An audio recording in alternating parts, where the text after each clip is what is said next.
उत्तर प्रदेश के युवाओं के साथ जो बदसलूकी हो रही है उसकी तस्वीरें देखकर विचलित करने वाली है। उसकी तस्वीरें देखकर मन क्षुब्ध हो जाता है। उनको सड़कों पे दौड़ाया जा रहा है, पुलिस लाठियों से भांज रही है, उनके फोन छीने जा रहे हैं, उनके साथ ज्यादती की जा रही है। उनका क्या गुनाह है? वो रोजगार मांग रहे हैं, वो जायज मांग लेकर सरकार से अपील कर रहे हैं। 9 करोड़ उत्तर प्रदेश के युवाओं का भविष्य गर्त में डालकर सरकार पूरी तरह से निरंकुश पुलिस से इन युवाओं को पिटवा रही है। अभी आरओ की परीक्षा हुई थी, 411 पद थे, 14 लाख लोगों ने रजिस्टर किया था। एक पद के लिए 3500 के करीब लोग।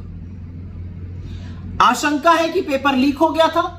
जो अभ्यर्थी थे वो कह रहे हैं कि री एग्जाम करा लीजिए। सरकार टस से मस होने को तैयार नहीं है। जायज मांग जब कर रहे हैं युवा, तो उनको पुलिस से पिटवाने का, फोन छीनने का, उनका उत्पीड़न करने का काम कर रही है। पुलिस भर्ती अभी होने वाली थी, 60,000 से ज्यादा पद आए थे, 50 लाख से ज्यादा आवेदन आए। पेपर लीक हो गया, साल भर की मेहनत बर्बाद, साल दर साल की मेहनत बर्बाद। वो तो भला हो राहुल गांधी जी का, वो उत्तर प्रदेश में भारत जोड़ो न्याय यात्रा लेकर थे, उन्होंने डटकर आवाज उठाई, युवा भी उनके साथ खड़े हुए। री एग्जाम कराने की घोषणा की गई, कैंसिल किया गया।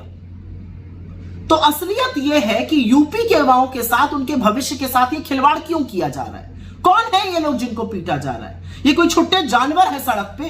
अरे ये देश के युवा है, ये देश का भविष्य है। ये वो लोग हैं जो साल दर साल मेहनत करते हैं, फिर आवेदन पत्र खरीदते हैं, फिर गाजर मूली की तरह बसों और ट्रेनों में भरकर नौकरी के लिए एग्जाम देने जाते हैं। और जब एग्जाम दे देते हैं तो पता चलता है पेपर माफिया ने पर्चा लीक कर दिया, भविष्य जो है वो गर्त में चला गया।